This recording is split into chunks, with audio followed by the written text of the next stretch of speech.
Pezullohet nga detyra drejtori i policisë së qarkut të Vlorës Elidon Çela.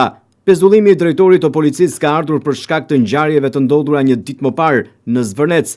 Nëpërmjet një deklarate për shtyp, Drejtoria e Përgjithshme e Policisë së Shtetit thotë se kërkon ndjesë publike për raportimin e gabuar të Drejtorisë Vendore të Policisë së Vlorës lidhur me qytetarin, që në fakt nuk është futur me forcë brenda rrethimit të kantierit, si kundër është raportuar. Në këto rrethana dhe pavarësisht e në të gjithë pjesën tjetër, komunikata e Drejtorisë Vendore të Policisë së Vlorës është korrekte.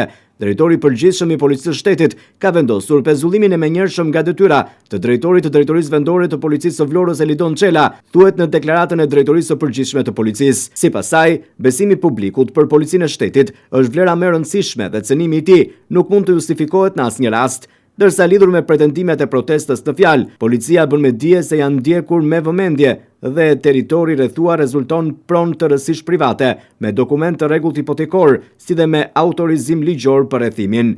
Prandaj përfitojmë nga rasti, tu drejtohemi edhe qytetarëve që protestojnë, duke nënvizuar se çdo pretendim mbi një pronë private apo zhvillimin e saj adresohet në gjykat, thot Drejtoria e Përgjithshme e Policisë së Shtetit, e cila e mbyll deklaratën për mediat, duke theksuar se Policia e Shtetit ka për detyrë ligjore të mbrojë integritetin e çdo prone private që zotron dokumentacion të rregullt ligjor.